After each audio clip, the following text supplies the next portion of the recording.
আসসালামু আলাইকুম রহমতুল্লাহি ওবরাকাতুহ। সুবহানাল্লাহ। এই যে তোমরা যে দৃশ্য দেখছো, এটা কোনো ছবির নয়, আল্লাহর সৃষ্টির এক জীবন্ত তাসবিহ। সকালের কোমল আলো ছুঁয়ে গেছে বিলের জলে, যেন আকাশ নিজেই সেজেছে শান্তির রঙে। ছাদের উপর থেকে তাকালে যতদূর চোখ যায়, সবুজের পর সবুজ, আর মাঝখানে নীল জল ভেসে আছে। ডান দিকে সেই শান্ত খাল, যেখানে এক জেলে জাল ফেলছে। জালটা ছুঁয়ে যাচ্ছে সূর্যের আলোয় ঝিলমিল করা ঢেউ, যেন রিজিকের পথে আল্লাহর রহমত নেমে আসছে। একটু পরেই দেখা যায় বিশাল হাতে একজন মাছ ধরছে।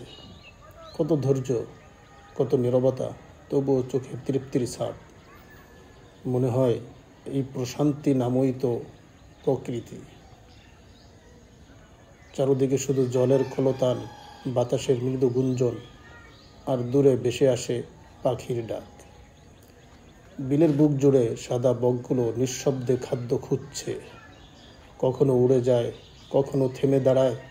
তাদের প্রতিটি নড়াচড়াতেই কুদরতের কিতাব লেখা। সুবহানাল্লাহ। কি অনিন্দ সুন্দর এই দৃশ্য। শাপলার লাল পাপড়ি ভেসে আছে জলের বুকে, যেন আল্লাহ তাআলার শিল্পের ছোঁয়া চারদিকে ছড়িয়ে পড়েছে।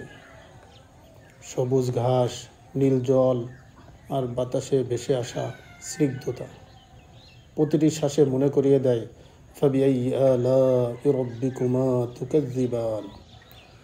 মানুষের কোলাহলের মাঝেও প্রকৃতি বলছে, থেমে যাও কিছুক্ষণ, দেখো আল্লাহ কেমন সুন্দর করে সাজিয়েছেন এই দুনিয়া।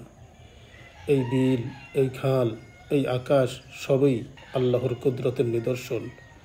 আলহামদুলিল্লাহ, কত সুন্দর তোমার সৃষ্টি হে রব।